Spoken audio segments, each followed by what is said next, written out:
چەند ڕۆژێکە شارۆچکەی عەنکاوە لە هەولێر بە وێنەی پاپا ڕازێنراوەتەوە. مەسیحیەکانی ئێرە ئامادەکاری بۆ پێشوازیکردن لە پاپا دەکەن.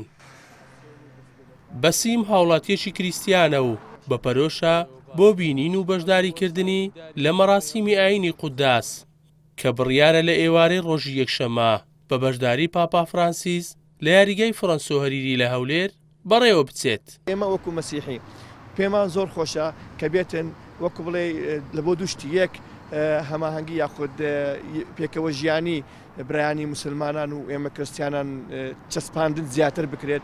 دووش وەکو پاڵپشتیەکە لە بۆ هەم لە بۆ عێراق یەک دوو لە بۆ هەرێمی کوردستان کە بەڕاستی جێی شانازیە لە بۆ ئێمە کە خاوڵاتی کوردستانین کە گەورەترین فستیڤالی قوداسی با بڵێنەمە یان نوێژی مەسیحیان لە هەولێر دروست دەکات. بۆ بەشداریکردن لە مەراسیمی ئاینی قوداس نزیکەی 10,000 هاوڵاتی ناوی خۆیان تۆمار کردووە و بازیان بۆ دروست دەکرێت.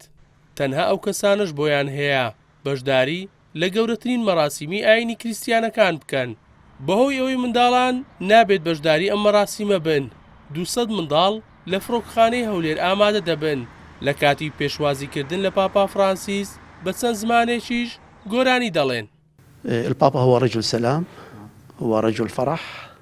پاپا پیاوی ئاشتیە، پیاوی دڵخۆشیە، پەیامی ئەو تکای هەڵگرتووە بۆ ئەم زەویە بۆ کەسانەی ساڵ لە دوای ساڵ ناخۆشیان بینیوە.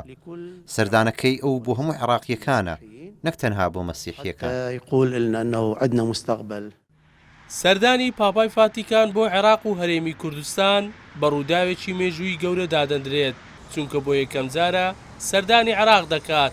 بڕیارە پاپا فرانسیس دوای سەردانی بۆ بەغدا ڕۆژی یەکشەمە سەردانی هەولێر بکات و دوای چوونی بۆ شاری مووسڵ و قەرەقۆش بڕیارە دوای کاتژمێر 3 پاژنیوەڕۆی هەمان ڕۆژ لە یاریگای فڕەنسۆ هەریری بەشداری لە مەراسیمی ئاینی قوداس بکات.